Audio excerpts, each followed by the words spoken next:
Bab 156 Guning menjadi gila. Tanpa diduga, dinginnya setajam pisau, yang sangat mengancam. Semua orang tercengang. Guning juga tercengang. Kekuatannya tidak hanya membuat matanya lebih menarik, tapi juga menakutkan. Baik Situ Ye dan Chu Xuanfeng sedikit terkejut dengan pemandangan yang menakutkan. Setelah menghela nafas panjang, Chu Peihan berkata dengan nada kesal, "Bos, penampilanmu sangat menakutkan. Saya merasa seperti ada pisau di leher saya."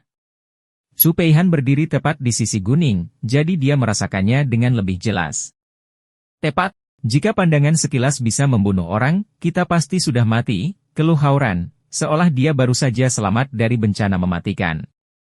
"Saya hampir terkena serangan jantung." Mu Ke menambahkan. Dia menutupi dadanya dengan tangannya seolah-olah dia benar-benar menderita. Guning tidak tahu harus mengatakan apa. Dia sendiri tidak tahu akan seperti itu. Namun, meskipun matanya berubah, selama dia tidak menatap matanya, dia tidak akan merasakan sesuatu yang berbeda. Mereka tidak langsung turun dari atas. Saat itu hampir jam 12, jadi mereka berencana makan dulu. Ada restoran dan supermarket di atas, tetapi mereka sudah menyiapkan makanan dan minuman sebelum datang ke sini. Mereka tidak melakukannya karena makanan dan minumannya mahal. Guninglah yang sengaja membiarkan mereka mendaki dengan beban berat. "Apakah ada gua atau sesuatu yang lain di sini?" Guning bertanya dengan santai. "Tidak ada ide." "Bos, apakah kamu sedang mencari petualangan?" "Baiklah," jawab Guning. Mereka punya waktu 10 menit untuk istirahat setelah makan. Saat itu sekitar jam 1 siang, mereka turun dari atas.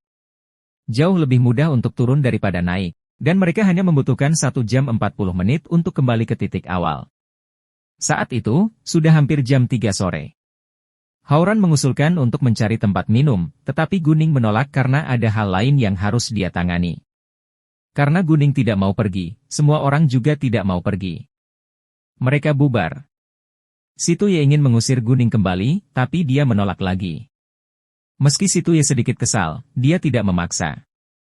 Dia bukanlah pria yang akan memaksa seorang gadis untuk melakukan apa yang dia inginkan. Sebelum Guning pergi, dia menelepon Qin Yiking terlebih dahulu. Dia sudah bebas sekarang, dan siap bertemu dengannya. Qin Yiking sedang berada di pusat perbelanjaan sekarang, jadi dia mengatur tempat pertemuan di sebuah kafe di samping pusat perbelanjaan. Guning setuju, dan berkata bahwa dia akan berada di sana 30 nanti. Lalu, Guning naik taksi. Setelah sekitar 20 menit, Guning tiba di pusat dunia. Dia langsung pergi ke kafe yang ditunjuk. Ketika Guning tiba, Qin Yiking sudah berada di kafe. Guning berjalan ke arahnya. Qin Yiking adalah seorang desainer pakaian. Karena itu dia berpakaian dengan cara yang mulia dan anggun. Namun, Qin Yiking juga merupakan tipikal wanita yang ambisius, jadi dia memiliki aura kebanggaan yang besar. Selain itu, dia sombong, dan dia menatap Guning dengan tatapan jijik di matanya. "Nona Gu, senang bertemu denganmu. Silahkan duduk." Meskipun Qin Yiking terdengar sopan, Guning merasakan ketidaksukaan dari suaranya. Guning segera mengerti bahwa Qin Yiking memanggilnya untuk hal yang tidak baik. Namun, Guning tetap tenang. Dia ingin melihat apa yang akan dilakukan Qin Yiking selanjutnya. Guning duduk dan bertanya dengan normal, "Nona Qin, bolehkah saya bertanya apa yang ingin Anda bicarakan dengan saya hari ini?" "Baiklah, bisakah Anda memberitahu saya pekerjaan orang tua Anda, Nona Gu?" Qin Yiking bertanya, seolah dia adalah seorang ratu. Guning tidak memikirkan lebih jauh tentang tujuan Qin Yiking, tetapi mengatakan yang sebenarnya, "Saya berasal dari keluarga dengan orang tua tunggal. Ibuku sendiri yang membesarkanku." Dia bekerja di sebuah pabrik, namun berhenti dari pekerjaannya karena merasa tidak enak badan. Dia tinggal di rumah sekarang. Oh! Mendengar itu, Qin Yiking sangat terkejut. Dia berpikir bahwa Guning setidaknya berasal dari keluarga yang dapat mencapai standar hidup dasar. Di luar dugaan, kondisi keluarganya sangat memprihatinkan. Ibunya telah berhenti, yang berarti mereka tidak memiliki penghasilan apapun. Sekarang, Qin Yiking semakin tidak menyukai Guning. "Jika ibumu menganggur, bagaimana kamu bisa menjalani hidup?" "Ibumu bekerja di pabrik. Saya berasumsi gajinya tidak akan tinggi. Apakah Anda memiliki cukup tabungan untuk menunjang hidup Anda?" Mengatakan itu, Qin Yiking tidak repot-repot menyembunyikan rasa jijik di wajahnya. Saya tidak menyangka Nona Qin begitu peduli dengan standar hidup keluarga saya. Guning tersenyum dengan sedikit kedinginan. Qin Yiking menyeringai dan berkata, Nona Gu, ayo letakkan kartu kita di atas meja. Aku bertemu denganmu di sini hari ini untuk memberitahumu bahwa kamu sama sekali tidak cocok dengan Ivan. Guning tercengang. Apa? Dia tidak ada hubungannya dengan Qin Yivan. Kenapa dia tidak cocok dengannya sama sekali? Dia dan Qin Yivan hanyalah teman biasa. Namun, Guning tidak bodoh. Dia tahu bahwa ada kesalahpahaman antara Qin Yivan dan dia juga mengetahui tujuan Qin Yiking. Siapa yang memberitahunya bahwa dia menjalin hubungan dengan Qin Yivan? Itu gila. Siapa yang memberitahumu bahwa aku menjalin hubungan dengan Qin Yivan? Guning bertanya. Ini tidak penting. Yang penting adalah meskipun Yivan menyukaimu untuk saat ini, dia adalah pewaris keluarga Qin kami dengan aset 2 miliar yuan. Namun, kamu bahkan lebih miskin dari Cinderella. Tidak mungkin bagi Anda untuk menikah dengan keluarga kami. Jadi, tolong menjauhlah dari Ivan. Qin Yivan menyukainya. Guning tercengang. Menghadapi penghinaan, Guning tidak senang, tapi dia menahan amarahnya. Nona Qin, menurut saya ada kesalahpahaman. Qin Yivan dan saya hanya berteman. Meski begitu, Qin Yiking tidak mempercayainya sama sekali. Qin Yivan mengakui bahwa dia menyukai Guning. Dan Guning hanyalah seorang gadis malang. Tidak mungkin dia tidak mempunyai perasaan terhadap pria tinggi tampan dan super kaya. Nona Gu, berhentilah berdebat. Selama kamu bersedia menjauh dari Ivan, aku akan memberi 500.000 yuan. Saya kira keluarga Anda terlalu miskin untuk melihat cek sebesar 500.000 yuan. Itu merupakan pelanggaran publik. Dengan suara keras, Guning memukul meja dengan telapak tangannya karena marah. Dia berdiri dalam waktu singkat, yang mengejutkan Qin Yiking, dan menarik perhatian orang-orang di sekitar mereka. Guning mengabaikan pandangan orang lain, menatap Qin Yiking dengan dingin. Nona Qin, tidakkah memberitahukan konyol jika kamu mempermalukanku bahkan sebelum kamu mengetahui kebenarannya? Mengenai mereka yang tidak menghormatinya. Guning merasa dia tidak perlu menghormati mereka. Apa? Apa kamu bilang aku konyol? Qin Yiking kesal. Bab 157 Jangan lupakan tata kramamu. Apakah kamu tidak konyol? Saya tidak tahu siapa yang memberitahu Anda bahwa saya menjalin hubungan dengan Qin Yivan, tapi izinkan saya memberitahu Anda bahwa kami hanya teman biasa. Kami bukan dan tidak akan menjadi pacar. Guning menatap Qin Yiking dengan percaya diri. Qin Yiking marah dengan sikapnya. Namun, sebelum Qin Yiking dapat menjawab, Guning melanjutkan, dan, saya tidak peduli dengan cek Anda sebesar 500.000 yuan. Faktanya, Qin Yivan membeli giok Raja Hijau dan Fulusho dari saya. Meskipun Guning ingin merahasiakannya, dia tidak mau dipermalukan di depan umum oleh Qin Yiking. Dia harus mempertahankan harga dirinya. Guning mengerti bahwa orang kaya tidak pernah menyukai orang miskin, tapi dia tidak pernah menerima hinaan. Apa? Mendengar itu, Qin Yiking cukup terkejut. Qin Yivan membeli batu giok Raja Hijau dan Fulusho dari Guning? Artinya Guning sama sekali bukan Cinderella, tapi gadis kaya dengan aset puluhan juta yuan? Puluhan juta yuan bukanlah apa-apa di mata Qin Yiking, tapi dia tahu bahwa itu adalah jumlah yang banyak untuk seorang gadis muda. Saya tidak keberatan jika Qin Yivan memberitahu Anda apa yang telah saya lakukan di kota G. Selain itu, tolong jangan meremehkan orang lain hanya karena Anda lebih kaya dari mereka. Saya lebih rendah dari keluarga Qin untuk saat ini, tapi tidak ada yang tahu apa yang akan terjadi di masa depan. Guning berkata dengan dingin sebelum dia berbalik dan pergi. Qin Yiking menjadi bodoh. Kota G? Apa yang terjadi di kota G? Setelah beberapa saat, Qin Yiking menelepon Qin Yivan. Saat Qin Yivan menjawab panggilannya, dia bertanya tanpa henti, di mana kamu? Mengapa kamu bertanya? Jawab Qin Yivan dengan tidak sabar. Qin Yivan kembali ke rumahnya ketika dia mengetahui bahwa Li Zhenzhen telah berangkat ke kota G, tetapi dia berpikir bahwa Qin Yiking mengundang untuk memanggil Li Zhenzhen, jadi dia tidak melihat bahwa dia ada di rumah. Saya ingin menanyakan sesuatu tentang Guning. Qin Yiking mengerti bahwa Qin Yivan tidak ingin mendengar lebih banyak tentang Li Zhenzhen. Jadi dia langsung membayangkan bahwa ini tentang Guning. Apa? Apa yang terjadi dengan Guning? Mendengar itu, Qin Yivan tiba-tiba merasa gugup. Mengetahui Qin Yifan sangat peduli pada Guning, Qin Yiking kesal. Tapi sekarang bukan saat yang tepat untuk berdebat dengan adik laki-lakinya. Qin Yiking berkata, dia baik-baik saja. Aku hanya ingin menanyakan sesuatu padamu. Tidak nyaman berbicara di telepon. Kamu ada di mana? Aku perlu bertemu denganmu. Bab Envel baru diterbitkan pada. Saya pulang. Qin Yifan memang sangat peduli pada Guning. Qin Yiking segera meninggalkan kafe menuju rumah keluarga Qin. 30 menit kemudian, dia tiba di rumah. Dia bertemu Qin Yifan di aula, orang tuanya juga ada di sana. Qin Yiking tidak punya waktu untuk menyapa mereka, tetapi bertanya langsung kepada Qin Yifan, Yifan, apakah Guning menjualmu batu giok Raja Hijau dan Fulusho? Qin Yiking menginginkan konfirmasi dari Qin Yifan. Bagaimana Anda tahu bahwa? Qin Yifan terkejut. Apa? Anda membeli batu giok King's Green dan Fulusho dari gadis muda bernama Guning? Qin Haong juga tercengang. Dia memiliki kesan terhadap Guning, karena Guning telah mengiriminya gelas berharga dengan kepala rusa. Ya, jawab Qin Yifan. Lalu dia menoleh ke Qin Yiking lagi. Bagaimana kamu tahu itu? Guning telah menyuruhnya untuk merahasiakannya. Apakah stafnya memberitahu Qin Yiking? Memikirkan hal itu, Qin Yifan sedikit kesal. Dia memutuskan untuk melakukan penyelidikan nanti. Namun, Qin Yiking berkata, saya baru saja berbicara dengannya. Apa? Mengapa? Qin Yifan tiba-tiba berdiri dari sofa. Dia punya firasat. Qin Yiking memberitahu Qin Yifan apa yang telah dia lakukan, yang membuat Qin Yifan sangat kesal. Qin Yifan hampir berteriak padanya, sudah kubilang jangan ikut campur dalam urusan pribadiku. Kenapa kamu masih melakukan itu? Aku menyukainya, tapi dia belum mengetahuinya. Anda sengaja melakukan itu untuk mempermalukannya. Mengapa? Ini adalah pertama kalinya Qin Yifan kehilangan kesabaran. Seluruh keluarga tercengang. Yiking, kamu memang seharusnya tidak melakukan itu.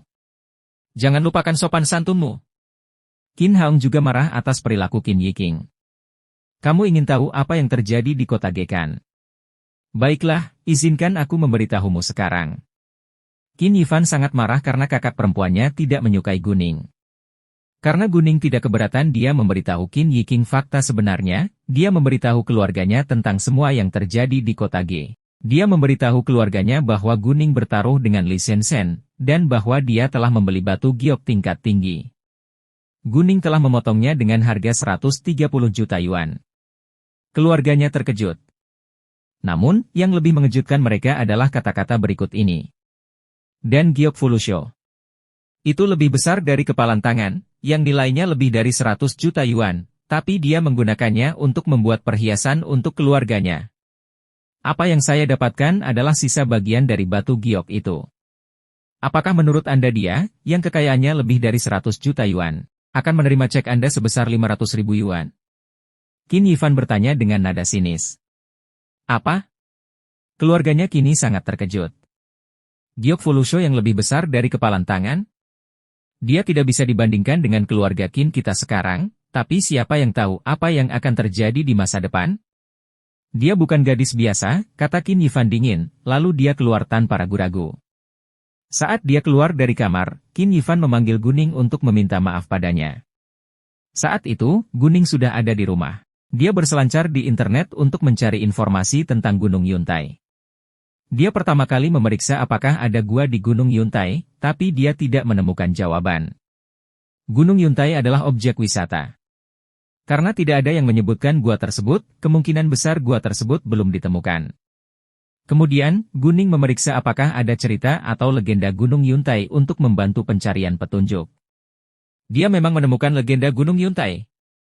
Dikatakan bahwa pada masa dinasti Qing, prefek suatu negara dinyatakan bersalah melakukan penyuapan dan korupsi. Kaisar telah memecatnya untuk memanaskan.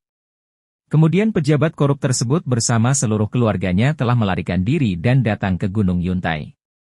Apa yang terjadi selanjutnya belum tercatat.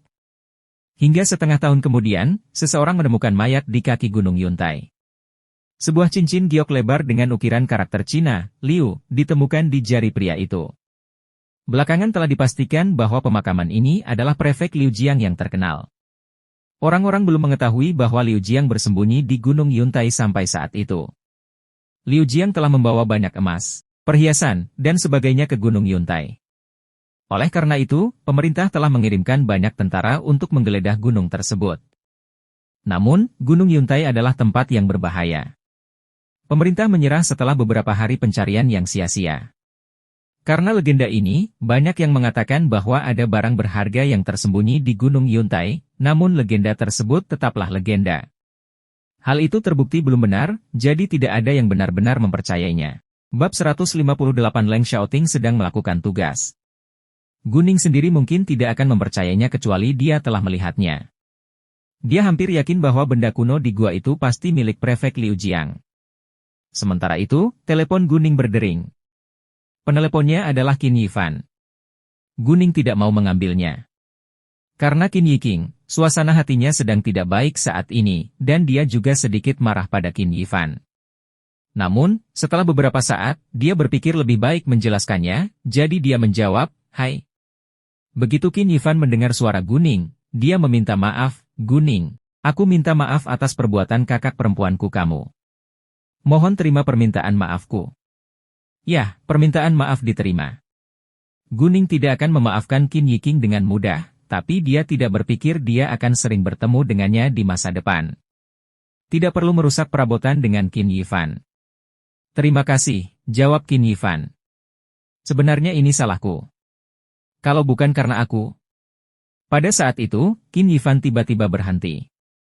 Dia merasa cemas dan ragu untuk memberitahu Guning bahwa dia menyukainya. Dia takut ditolak. Dia khawatir dia tidak bisa menjadi temannya lagi. Tapi jika dia tidak mengutarakan sekarang setelah apa yang terjadi, dia mungkin tidak akan memiliki kesempatan yang lebih baik. Juga tidak pantas untuk memberitahu gadis itu perasaannya melalui telepon. Memikirkan hal itu, Qin Yifan berencana untuk bertemu Guning pada awalnya. Guning, ada sesuatu yang ingin kukatakan padamu. Bisakah kamu keluar dan menemuiku sebentar? Katakan saja padaku melalui telepon." "Tidak apa-apa." Guning hampir tahu apa yang akan dikatakan Qin Yifan padanya. Meskipun dia tidak ingin dia melakukannya, dia tidak bisa menghentikannya. Karena Guning berkata demikian, Qin Yifan harus melanjutkan telepon. "Aku minta maaf atas apa yang terjadi padamu. Jika aku tidak memberitahu kakak perempuanku bahwa aku menyukaimu, hal itu tidak akan terjadi. Kakak perempuanku suka memerintah dan suka terlibat dalam segala hal, tapi aku berbeda. Aku kuat di tempat kerja, tapi tidak memaksa, dan tidak sombong dalam seumur hidup. Dan yang terpenting, aku sangat menyukaimu Guning. Bisakah kamu memberiku kesempatan?" Memang benar dugaan Guning. Qin Yifan akan terkejut bahwa dia menyukainya, tapi Guning tidak merasakan apa-apa. Dia mungkin tidak merasa senang karena Qin Yifan bukanlah pria yang disukainya. "Maaf, menurutku lebih baik kita berteman," kata Guning. Itu tidak. Itu bukanlah jawaban yang mengejutkan, tapi masih sulit bagi Qin Yifan untuk menanggungnya. Dia merasa seolah-olah seseorang menusukkan pisau ke dadanya. Dia sangat kesakitan sekarang. Mungkin karena itulah yang dia rasakan saat patah hati. Guning adalah gadis pertama yang dia rasa telah menyentuh hatinya, jadi dia tidak ingin langsung menyerah. Dia terus bertanya, "Benarkah? Tidak bisakah kamu memberiku kesempatan? Jika saya telah melakukan sesuatu yang tidak Anda sukai, tolong beritahu saya. Aku akan berubah." "Tidak ada," kata Guning tanpa ragu-ragu. "Itu tidak ada hubungannya dengan penampilanmu atau latar belakangmu. Aku hanya tidak punya perasaan denganmu. Saya minta maaf." Qin Yifan tidak bisa menahan diri untuk mundur beberapa kali. Guning bahkan tidak memberinya kesempatan. Selain itu, dia tidak merasakan apapun padanya. Meskipun Qin Yifan sangat sedih, dia tidak ingin mengganggu Guning. Karena Guning mengatakannya dengan jelas, dia juga tidak ingin mengganggunya lagi. "Kalau begitu, sampai jumpa." Qin Yifan langsung menutup telepon. Dia merasa hampa dan tersesat sekarang. Guning duduk menatap layar komputernya. Dia memiliki emosi yang campur aduk. Dia tahu bahwa Qin Yifan tidak akan senang karena dia menolaknya, tetapi dia tidak bisa menghiburnya. Jika dia melakukannya, dia memberi harapan pada pria itu. Guning memilih untuk menjadi kejam sampai batas tertentu. Dia tidak pernah kehilangan kepercayaan pada laki-laki. Meskipun laki-laki telah mengkhianatinya dalam inkarnasi sebelumnya. Namun, dia benar-benar memperlakukan Qin Yifan sebagai temannya saja. Guning tidak tahu pria seperti apa tipenya. Memikirkan pertanyaan itu, Guning secara tidak sadar terlibat dalam ilusinya. Tiba-tiba, wajah Leng Xiaoting muncul di benaknya. Guning tercengang. Dia segera mendapatkan kembali pikirannya, tetapi dia tidak bisa menghentikan jantungnya yang berdetak begitu cepat. Mengapa? Apakah Leng Xiaoting tipenya? Meskipun dia tidak yakin, dia sebenarnya memiliki kesan yang cukup baik terhadapnya. Guning bukanlah orang yang suka menjalin hubungan. Karena dia tidak yakin, dia memutuskan untuk mencari tahu. Dia benci kecurigaan. Tentu saja, jika dia jatuh cinta pada seseorang yang tidak menyukainya, dia tidak akan memaksa pria itu untuk mencintainya. Guning mengeluarkan teleponnya untuk menelepon Leng Xiaoting, tetapi teleponnya dimatikan. Guning tahu bahwa Leng Xiaoting pasti sedang mengerjakan tugas. Dia benar. Leng Xiaoting memang sedang mengerjakan tugas. Saat itu matahari terbenam. Langit masih bersinar. Di kawasan pegunungan yang jauh dari kota, sebuah Hummer hitam melaju kencang tak terhentikan di jalan tanah yang tidak rata. Mesinnya menderu-deru di sepanjang jalan. Di dalam mobil, Su Jinchen duduk di kursi pengemudi sementara Leng Xiaoting di kursi penumpang. Ada juga dua pemuda di kursi belakang. Bos, jalannya terlalu tidak rata untuk dilalui. Mobilnya akan segera pecah, keluh Su Jinchen. Dia pecinta mobil, dan tidak bisa mentolerirnya. Leng Xiaoting mengabaikannya, tetapi memusatkan perhatian pada GPS di tangannya. Bos, apakah tugasnya lebih penting daripada mobil? Goda seorang pria yang duduk di belakang. Dia bernama Xin Bei dan menduduki peringkat kelima di api merah. Su Jinchen menduduki peringkat teratas di peringkatnya. Kecuali Leng Xiaoting, yang menjadi bos mereka karena kemampuannya yang luar biasa, sisanya diberi peringkat berdasarkan usia mereka. Mereka semua adalah prajurit paling elit dari militer.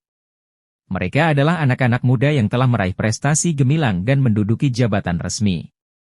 Haha, kamu tahu Jinchen sangat menyukai mobil. Dia lebih suka menderita demi mobilnya, pria lain bercanda. Dia adalah Siming, yang menempati peringkat ketujuh di tim mereka. Saya pikir bos kami melakukan ini dengan sengaja. Dia tahu aku akan menderita dalam situasi seperti ini, tapi dia memaksaku untuk melakukannya. Ngomong-ngomong, aku tidak perlu melakukan tugas ini. Su Jinchen terus mengeluh. Kenapa bos sengaja melakukannya? Xin Bei bertanya.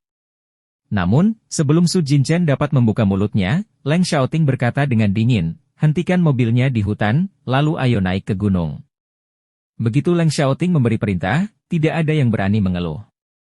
Mereka semua memasang wajah serius. Su Jinchen segera memutar kemudi mobilnya ke dalam hutan, dan berhenti di tempat yang tidak mencolok. Mereka dengan cepat keluar dari mobil. Bab 159 seseorang memberitahuku dia menyukaiku hari ini. Kemudian, mereka mendaki gunung. Tujuan mereka adalah untuk menangkap mata-mata dari negara R. Meskipun mata-mata tersebut tidak mendapatkan sesuatu yang berguna, tidak dapat diterima jika dia mengancam keselamatan negara ini. Tim Api Merah bukanlah tim biasa. Mereka hanya menghabiskan waktu 3 hari sebelum berhasil memasang pencari lokasi pada salah satu mata-mata. Mereka mengetahui lokasi mata-mata itu, dan akan menangkap mereka semua bersama-sama. Hari semakin gelap, dan tidak mudah untuk berjalan di jalan pegunungan. Namun, bagi Leng Xiaoting dan rekan satu timnya, yang terbiasa menyelesaikan tugas mereka dalam kegelapan, itu bukanlah apa-apa.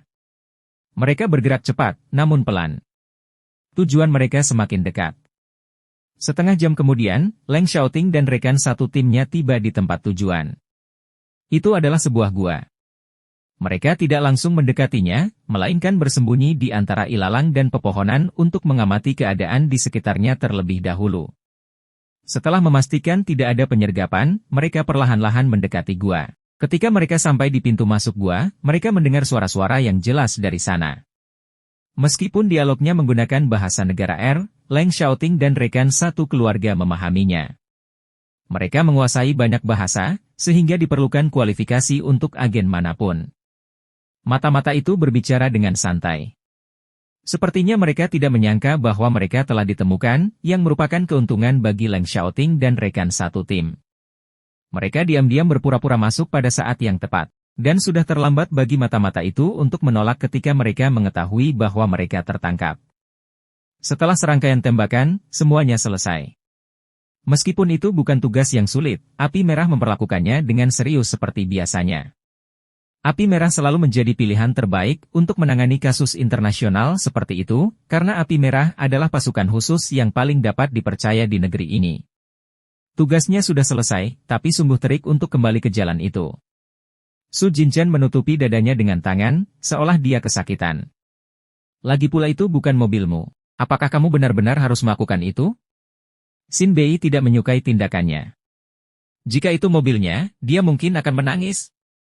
Si Ming tertawa. Haha, kamu benar, Xin Bei sangat setuju. Tunjukkan padaku simpatimu. Aku membencimu, Su Jinchen mengabaikan mereka, setelah Leng Xiaoting. Bos, apa yang akan kamu lakukan selanjutnya? Su Jinchen bertanya. Lakukan apa yang harus saya lakukan, jawab Leng Xiaoting. Bagus. Anda bekerja sepanjang hari, tetapi tidak banyak hal yang harus diselesaikan di waktu kami. Saya tidak mengerti mengapa kamu begitu sibuk setiap hari, kata Su Jinchen. Saya tidak ingin melakukan itu. Saya lebih suka berkencan dengan perempuan dan menemukan seseorang yang saya sukai. Jika tidak, keluargaku akan mengambil keputusan untukku sekali. Ayah Su Jinchen meneleponnya beberapa hari yang lalu untuk menanyakan apakah dia punya pacar atau tidak. Jika tidak, ayahnya akan mengatur kencan buta untuknya. Su Jinchen jelas tahu betapa menyedihkannya jika dia harus menjalani hidupnya dengan wanita yang tidak disukainya. Semua orang berharap menghabiskan sisa hidup mereka dengan seseorang yang sedang jatuh cinta. Mendengar Su Jinchen mengatakan itu, sebuah ide muncul di benak Leng Xiaoting. Dia memikirkan Guning. Dia tidak tahu persis perasaannya terhadap Guning. Namun, begitu dia memikirkan Guning, dia merasa santai tanpa alasan, dan juga ingin segera bertemu dengannya. Di kota F, setelah dia menutup telepon dengan Guning, Qin Yifan tidak mendapatkan kembali pikirannya sampai waktu yang lama berlalu. Dia menelepon Wei Zirui setelah itu untuk memintanya pergi minum. Pikiran pertama dari seorang pria yang sedang dalam suasana hati yang buruk adalah untuk minum. Dia ingin menghilangkan rasa sakitnya dengan minum, tetapi akhirnya merasa lebih menderita. Setelah beberapa saat, Wei Zirui tiba. Saat dia melihat Qin Yifan sudah sedikit mabuk. Apa yang terjadi denganmu? Wei Zirui bertanya dengan cemas. Qin Yifan hanya memberitahunya bahwa suasana hatinya sedang buruk di telepon, tetapi tidak memberitahu alasannya. Jadi Wei Zirui tidak mengerti mengapa Qin Yifan terlihat begitu sedih. Selain itu, dia belum pernah melihat Qin Yifan begitu patah hati. Saya telah dicampakkan, kata Qin Yifan. Apa? Kapan? Wei Zirui terkejut. Kapan kamu punya pacar? Bagaimana mungkin aku tidak tahu apa-apa tentang hal itu? Mereka adalah teman dekat. Jika Qin Yifan punya pacar, dia pasti tahu. Dengan baik. Qin Yifan tersenyum masam. Saya tidak memilikinya. Dia menolakku ketika aku mengatakan padanya aku menyukainya. Qin Yifan kemudian memberitahu Wei Zirui segalanya, termasuk fakta bahwa Qin Yiking telah berbicara dengan Guning. Adapun apa yang telah dilakukan Qin Yiking, Wei Zirui juga tidak disetujui. Dia dan Qin Yifan adalah teman dekat, tapi dia tidak pernah memiliki kesan yang baik terhadap Qin Yiking. Bagaimanapun, itu adalah urusan pribadi Qin Yifan, jadi Wei Zirui tidak bisa berbuat apa-apa selain minum bersamanya. Meskipun dia tahu bahwa Qin Yifan memperlakukan Guning secara berbeda, dia tidak menyangka bahwa Qin Yifan benar-benar menyukai Guning. Namun, Guning baru saja menginjak usia 18 tahun. Malam itu, Qin Yifan benar-benar mabuk. Ini adalah pertama kalinya dia mabuk seperti itu. Leng Xiaoting baru kembali ke tempatnya sampai hampir jam 12 siang. Dia menyalakan teleponnya, menyadari ada panggilan tidak terjawab dari Guning. Leng Xiaoting sedikit bersemangat. Dia telah meneleponnya. Lalu, Leng Xiaoting tiba-tiba menjadi gugup, karena dia tidak tahu mengapa Guning meneleponnya. Apakah dia sedang dalam masalah? Jika sesuatu yang buruk terjadi padanya, dan dia membutuhkan bantuannya, tetapi pria itu melewatkan panggilannya, dia akan menyalahkan dirinya sendiri atas hal itu. Meskipun sudah sangat larut, Leng Xiaoting memanggil Guning kembali tanpa penundaan. Guning terbiasa begadang, jadi dia terjaga saat membaca. Melihat panggilan Leng Xiaoting, Guning juga bersemangat. Dia bahkan sedikit panik. Setelah menghela nafas panjang, dia menjawab panggilan itu, "Hai. Apakah kamu meneleponku untuk keadaan darurat?" Leng Xiaoting bertanya begitu dia mendengar suara Guning. Meskipun dia merasa prihatin dengan Guning, dia tetap merasa dingin seperti biasanya. "Tidak bisakah aku meneleponmu jika tidak terjadi apa-apa?" Guning bertanya. "Tentu saja bisa," jawab Leng Xiaoting. Mendengar bahwa Guning baik-baik saja, dia menjadi santai. "Seseorang memberitahuku bahwa dia menyukaiku hari ini," kata Guning. Namun, saat dia mengatakan itu, dia menyesalinya. Dia tidak tahu mengapa dia memberitahu Leng Xiaoting. Namun, hati Leng Xiaoting menegangkan. Dia kecewa, dan buru-buru bertanya, "Apakah kamu menyukainya?" Bab 160 Kamu terlalu muda untuk jatuh cinta. Guning, sebaliknya, merasa bahwa Leng Xiaoting sangat tegang. Dan dia senang tentang itu. Dia langsung bertanya kepadanya, "Apakah kamu ingin aku menjadi pacarnya atau tidak?" "Sama sekali tidak," jawab Leng Xiaoting tanpa sadar. "Mengapa?" Guning menyetujuinya. Karena, Leng Xiaoting berhenti sejenak. Saat Guning penuh harapan, Leng Xiaoting membuka mulutnya lagi, "Karena kamu terlalu muda untuk jatuh cinta. Kamu harus lebih fokus pada studimu." Mendengar itu, Guning merasa kesal. "Tidak, aku tidak akan melakukan itu." Dia menutup telepon Leng Xiaoting setelahnya. Leng Xiaoting tercengang melihat reaksi Guning. "Apa aku mengatakan sesuatu yang salah?" Pria seperti Leng Xiaoting yang sama sekali tidak memahami wanita tidak bisa melakukan apa-apa selain membiarkannya pergi. Itu juga alasan mengapa dia sangat menderita ketika mengejar istrinya di masa depan. Sementara itu, di Hotel Bintang 5, Si Tuye bersandar di sofa dalam diam. Dia tidak tertarik pada wanita di masa lalu, karena menurutnya wanita adalah masalah. Jadi tidak ada wanita di sekitarnya selama bertahun-tahun. Namun, sekarang, dia semakin tertarik pada Guning. Pembaruan DFRM Novel B.I.N.C.O.M. Dia ingin tahu lebih banyak tentangnya, dan lebih sering bertemu dengannya. Satu-satunya masalah adalah dia tidak mengenal Guning, jadi dia tidak punya alasan untuk tetap dekat dengannya. Namun, tidak ada apapun atau siapapun yang tidak bisa dia dapatkan selama yang dia inginkan. Dia tidak memberitahu Chu Xuanfeng dan Chu Peihan bahwa dia tertarik pada Guning, yang berarti dia juga tidak bisa meminta mereka membantu. Lalu apa yang harus dia lakukan? Bos besar King Gang merasa terpojok. Keesokan harinya, Guning keluar untuk membeli beberapa peralatan. Dia berencana melakukan perburuan malam ini. Guning melakukannya bukan demi uang, tetapi karena rasa ingin tahu, gembira, dan perasaan istimewanya terhadap benda-benda kuno. Gumen dan Guking juga ada janji perawatan kulit pagi ini, jadi mereka pergi bersama Guning, sementara Jiang Xinyue tinggal di rumah sendirian. Ada komputer di rumahnya, dan dia juga tidak mau bergaul dengan orang dewasa. Gumen tidak bertanya mengapa Guning keluar hari ini. Dia hanya mengingatkannya untuk berhati-hati.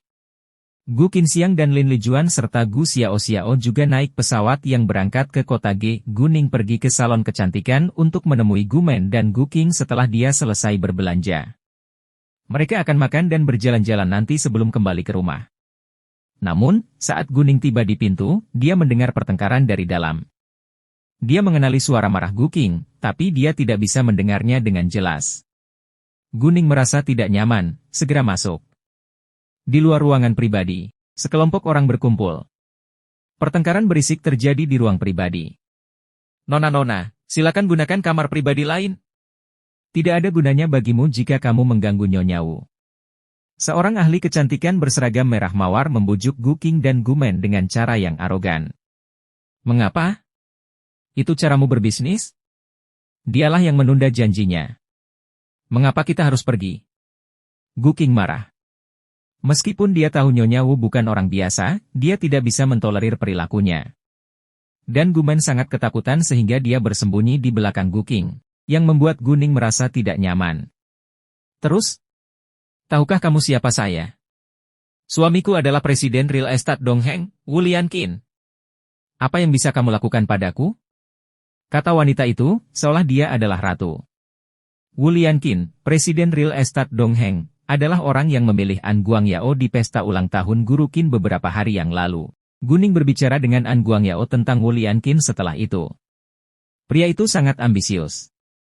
Sebagai presiden cabang Dongheng Real Estate di kota F, dia bahkan ingin mengakuisisi Shenghua Real Estate sebagai milik pribadinya. Namun, dia tidak mau membayar banyak untuk itu, jadi Guning telah memenangkan kesempatan itu. Selain itu, Wu Lianqin adalah tipikal orang munafik, yang suka menjebak orang lain di belakang mereka. Oh, suamimu adalah presiden Dongheng Real Estate. Terus? Guning memisahkan kerumunan yang berjalan masuk. Dia memandang wanita itu dengan jijik. Menerima tatapan dingin dan kasar Guning, Nyonya Wu merasa terancam dan menjadi bodoh. Ning. Guking dan Gumen santai saat melihat Guning ada di sana. Guning berjalan ke arah mereka, dan bertanya dengan hati-hati, Bu, Bibi apakah kamu baik-baik saja? Kami baik-baik saja, tapi hanya kesal, keluh Guking. Setelah beberapa saat, Nyonya Wu merasa terhina karena dia dikejutkan dan dihina oleh seorang gadis muda. Apa yang kamu? Beraninya kamu tidak menghormatiku? Yah, cibir Guning. Menurutku kamu tidak pantas mendapatkannya. Saya tidak peduli seberapa kuatnya Anda. Minta maaf pada ibu dan bibiku, sekarang juga. Apa? Mustahil. Nyonya Wu tidak percaya, dan tentu saja tidak tahan. Di kota F, tidak ada yang berani berbicara seperti itu padanya. Saya tidak peduli siapa Anda. Anda harus meminta maaf, desak Guning. Kamu, Nyonya Wu tidak menyangka Guning berani membantahnya. Tidak hanya Nyonya Wu, yang lain juga terkejut. Apakah dia sosok yang lebih penting daripada Nyonya Wu, atau dia hanya bersikap naif? Ning, Guking dan Gumen sedikit khawatir. Mereka tidak ingin menimbulkan masalah lebih lanjut. Ini akan baik-baik saja, Guning menghibur mereka. Dia tidak akan menyerah hari ini. Pandangannya tertuju pada Nyonya Wu lagi. Apakah kamu akan meminta maaf atau tidak? Tidak. Terus? Nyonya Wu tidak percaya gadis muda ini bisa melakukan apapun padanya. Benar-benar? Guning mencibir sekali lagi. Dia menatap Nyonya Wu dengan cara yang lebih dingin. Nyonya Wu ketakutan. Terutama saat Guning mendekatinya, Nyonya Wu melangkah mundur ketakutan. Ahli kecantikan berseragam merah mawar takut Nyonya Wu akan terluka di tempat kerjanya, jadi dia segera menghentikan Guning. Nona, tidak ada gunanya bagimu jika kamu memiliki hubungan buruk dengan Nyonya Wu. Kenapa kamu tidak melupakannya saja?